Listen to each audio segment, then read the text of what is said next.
Bienvenue à Tommy et les Monarques. Aujourd'hui, on reçoit José Miller qui a aidé à la mise en place de la tente moustiquaire qui sert justement de petite maison pour contrôler les natalités.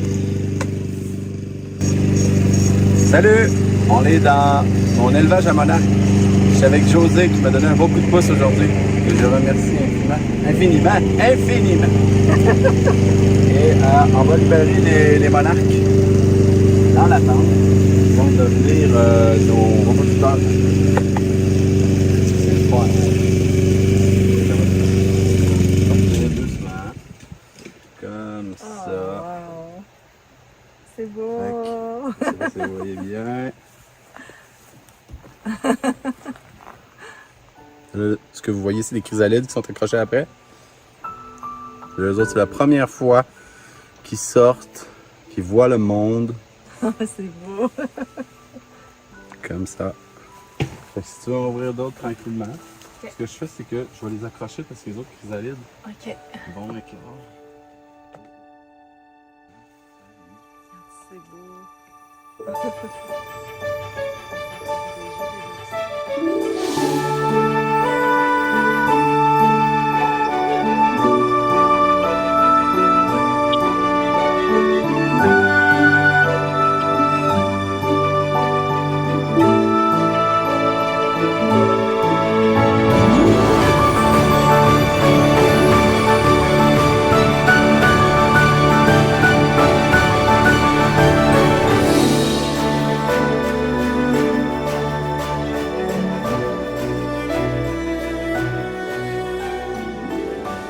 Ceux qui veulent savoir si on allait avoir des trousses de monarques, ben c'est supposé. Oui. À date, on a déjà notre premier cycle de géniteurs qui sont là. C'est bien parti.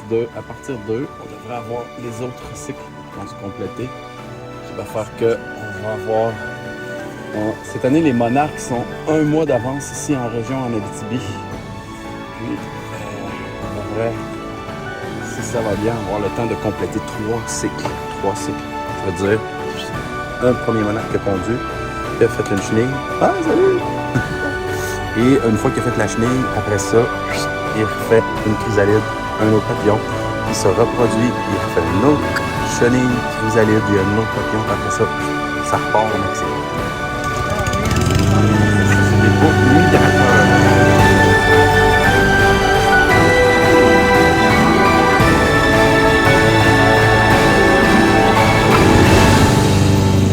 Ouh, c'est beau!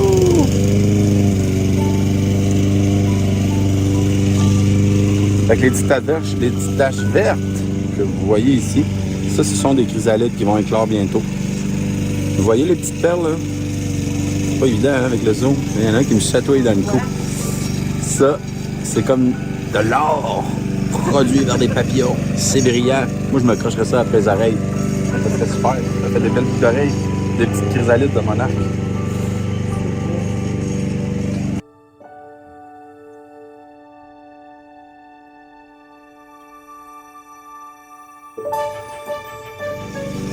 Hey, c'est quand même trippant, hein? Regarde, j'en ai un sur l'oreille. Il me dit un secret. Écoute le secret, tu l'entends-tu?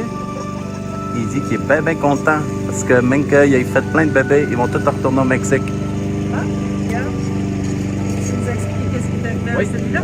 Ici, ce qu'on a, c'est... Ici, ce qu'on a, c'est une malformation.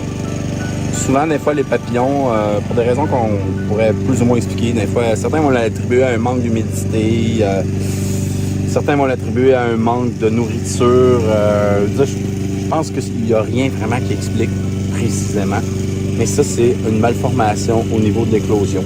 Fait que ce papillon-là, c'est triste. Il ne pourra pas voler. Mais il aura essayé. Oui. C'est peut-être dû au fait qu'il peut avoir été parasité aussi. Fait que des fois, le développement se fait moins bien. Ici, à côté, là, on voit une chenille qui n'a pas assez mangé à sa faim, mais qui a enclenché le processus trop rapidement. Ça arrive. Des fois, ils sont parasités par des braconidés, la famille des hyménoptères, ce sont les abeilles et les guêpes. Puis leur système vient tout mêler, ils ne savent plus comment faire leurs affaires, puis ils partent dessus trop vite. Ça fait ça. Mais c'est comme ça, la nature, ça arrive souvent. C'est bien de voir là.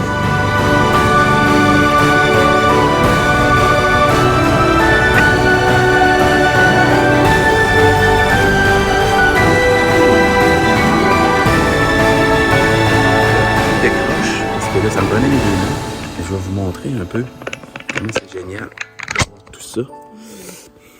OK. Voilà. Fait que je vais refaire une autre partie de vidéo parce que là, je ne verrai pas. Je suis obligé de... Je peux pas flasher en même temps que la vidéo. Fait qu'on s'en revoit dans pas long. OK, Léo. Nous voici sur l'autre côté. Fait que je monte. Là, les chrysalides sont là, sont tout accrochés. Il va sortir les papillons. Il y en a qui viennent de sortir. Ils sont un peu statiques. Maintenant, ils vont se réveiller. La formation de leurs ailes va être complétée. Puis l'activité va reprendre dans leur corps. Ils vont se sentir comme obligés de faire circuler le sang dans leurs ailes. Puis ils vont avoir le goût de voler. Mais là, ils sont pas pressés. Ce que je vous disais, des fois, c'est ça. Ici, je sais pas si vous voyez. Là, on le voit dans la chrysalide. Regardez comment on voit les petites perles sur les chrysalides. C'est magnifique. On peut voir l'apparition de l'aile dans la chrysalide ici. Celui-là, il est pour demain, là, ça c'est certain. Même affaire ici. On en voit un autre là. On en voit qui sont vides parce que c'est ceux qui sont sortis. Fait que là, on s'amuse, on les met, on les installe sur les fleurs.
Encore merci José pour le coup de pouce. Ça m'a